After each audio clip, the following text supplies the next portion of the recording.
Howdy y'all, this is Redwolf, and today I'm going to start my surviving history series, and this will be probably part one of my Godfathers of Bushcraft.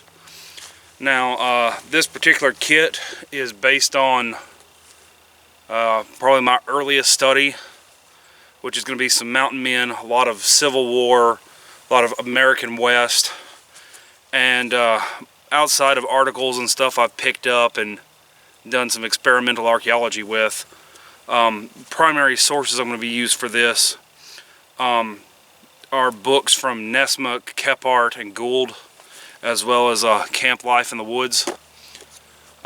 These are read, and I misplaced all of my gear lists from the other books, but I was smart enough to put my one for Camp Life in Camp Life. So I figured the first thing we'll do is talk about the gear that I'm going to be taking with me when I go do stuff. Now, Camp Life in the Woods was written in 1881, or probably published in 1881 for the first time. Yeah, this is from a Mr. W. Hamilton Gibson, who lived from 1850 to 1896. So he's right before my kind of target date of 1900. But all the same mentality, and he does really good book. Over half of this book is given to historical trapping techniques, tricks, lures to use. I've actually used a fair piece of information out of here, and it's really good. And going back to an older book, you find like he has several ways of doing a figure 4 deadfall that I've never heard of, that he considers the modern way that we do it now is some weird other way that he's heard of, not the normal way of doing it, which is one of the things I love about doing this kind of stuff, is those little interesting tidbits from the people who actually designed and lived off of some of the stuff that we're still trying to do now. But I'm going to go ahead and read off the equipment list, and depending on how much time I got in this video, I may go ahead and do a kit dump on what I'm actually carrying based on this list and some of the compilation from Nessmuk and Kephart. I'm not going to be copying anybody's gear directly. I'm going to be carrying stuff that I would carry if I was in 1900 going out to do the kind of things that they were. And on occasion I might just be doing the closest modern approximate, because I don't have $1,500 to spend on different shoes for these different videos I'm doing to get 100% historically correct shoes. But I can wear some moccasins and some modern hiking boots, and it's basically the same thing. I just want to be upfront about that. There's going to be a couple little things here and there that'll be functionally the same, but may not have the right look. Alright, so this is I believe in order of how it was found in the book. And the preface for this is, once again, this is Camp Life in the Woods and the Tricks of Trapping. Yeah, very good book. This is primarily based around going on a trapping campaign to have an adventure or to get started in professional trapping circa 1880. And you know, this is prior to all the modern hunting laws and all that. So a lot of the things in here are focused on working, not on doing their best based on what the law will allow them to do. Okay, so it recommends 50 to 60 pounds as a fair load for one person in a party of 2 to 4 people, with this list of gear either per person or a couple of the larger items passed around and separated between 2 to 4 people. The first things they recommend is a good axe, which if you're trapping and building a lot of primitive shelters and stuff, and even like there's boat patterns in here, a good axe is going to be a minimum for taking care of that. The next one, which is something that comes up really often in all the old stuff that you don't see anymore, is a boat or a horse. I've got my, I think I can just see the end of it over here. I've got my canoe down here, which is what I'll be using instead of a horse, because Well, for one thing, you're not allowed to hunt off horses in my particular parish, which kind of sucks. But my primary method of conveyance is going to be foot or boat for this series, and that helps bulk up your weight you can carry and the distance you can travel, and it's really important if you're bringing furs home. Next is a list of traps. They recommend bringing 20 to 50 traps for an amateur trap line, or 150 plus for a professional. I think that with steel traps, your success rate, if you do everything right, is about 10%. I believe that it goes down to somewhere around 1 or 2 with primitive traps. So, you know, if you're getting in the swing of things, a recommendation of 25 to 50 traps means you're probably going to catch 1 to 3 animals a day if you follow all the advice to the letter and it works. Just for a sense of success rate. A hatchet, which, you know, is a smaller axe, and this is much better for pounding steaks and doing all the little things with the traps and trap lining and all that. An oil stone, which is your wet rocks. An auger, which is a handheld drill bit for all intents and purposes. And I've got some of these. I've got a bit and brace, and depending on how much room I've got in my pack or what I'm planning on doing on video, you may or may not see that pop up. A saw. Now this could be a buck saw, like my Sven saw that I just did a video on, or it could be a larger crosscut. Depending upon what I'm doing, y'all might see either on these videos. Several large nails, or a supply of large nails, and that's going to do with trap building, and some of it's going to be like I was talking earlier on the canvas. These are actually nailed down instead of tied, which is a recommendation from some of the old timers, and just trying that out. So next is going to be a sewing kit, soap, and a clean towel, candles, or an oil lantern. And there's a lot of argument on the old timers whether candles or oil lanterns are better, and one of the big issues with that over modern stuff is glass. You have to prepare around everything not breaking. I'll probably carry both and try them out and see if I can form a better opinion on the argument in general. Fishing tackle, it just says a good supply, and you'll see that in a lot of things, just a good supply of fishing tackle, because most people have tried fishing. And that's primarily going to be hooks and line, but there's a little bit more to experiment with. Provisions is what I've got written down.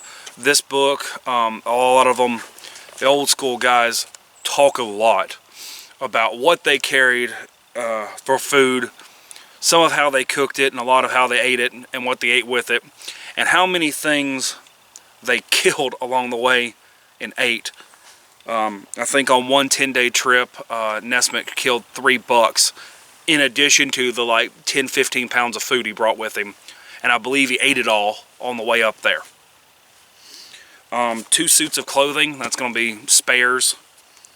And there's a lot of arguments whether what that should be. Most of these guys were up in the New England area, so a lot of their recommendations are like 2 layers of light wool instead of 1 heavy layer. And really early proponent of, interestingly, a real early proponent of thermal layering to get more insulative value out of your clothes. Around here, particularly without air conditioner, you're going to wear a lot lighter stuff. I mean, I'm wearing a thin cotton summer shirt right now and this vest, and my back's sweating. And it's somewhere around 40 degrees out here right now. And you know, it's some of that's just personal. I tend to do pretty good at this time of year. Particularly if you got a canoe, they recommend bring a huge supply of board stretchers. I didn't bring any of my hides out here to show what that looks like. But that's going to be what you slip your hides over. And if you're not going to sell the hides, or if you're not planning on taking hides, don't bother. Smudge, which is historical bug spray, which is usually a bunch of oils and pine tar and stuff that makes just a real thick paste that the bugs hate even more than you do. It's not pleasant, and everyone was happy when DEET came along. There you see a lot of requests in the food for Indian meal. That's cornmeal. Corn being an American product, and wheat and barley and stuff like that being European. And more specifically, the Native Americans tended to not eat the yellow field corn. They had special kinds. They a lot of times would bleach it with lye and stuff like that and process it to where they got a lot more nutritional value out of the corn through these chemical reactions, and also made it easier to digest. But you'll see a lot of stuff like that, or stuff for like pre-mixed biscuit dough, which are stuff that ends up being like the precursor for modern bushcraft bannock. 1 to 2 pounds of salt pork, small frying pan, deep dish basin, telescoping cups, which fold down and fold back up, are really popular. I've just got a basic enamel kind of cup that they're perfectly, the enamel cups like we all think about being old school and stuff. These are period correct, which means they would have existed in the time period like 1700s, I think, is when they started showing up. Might be like 1850s, but I want to say I'm thinking about my French and Indian kid, not my Leighton Mountain man, that they're technically correct for. And they recommend for every person that you carry pocket compass. I've got match safe in here.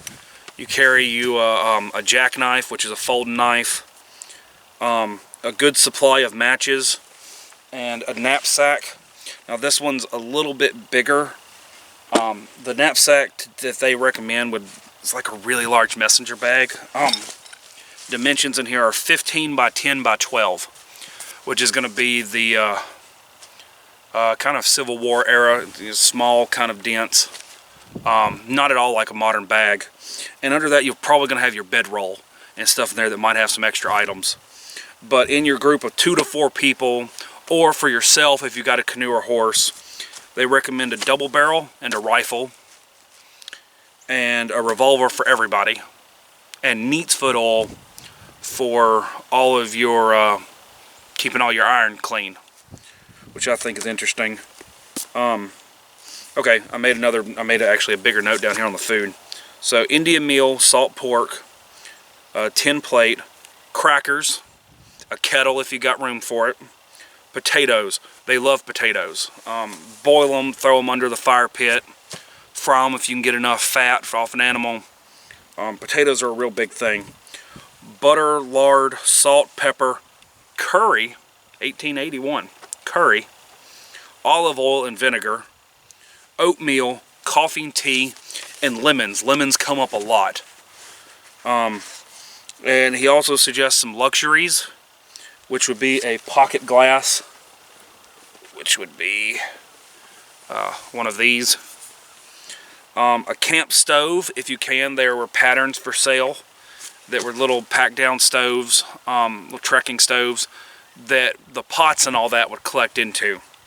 Really neat. Knife, fork, and spoon is listed as a luxury. Eat with a knife, eat with a stick, make do.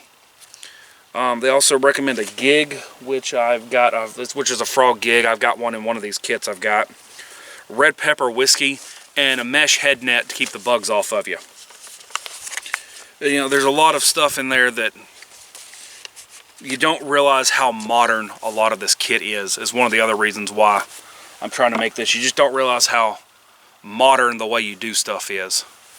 And for this series,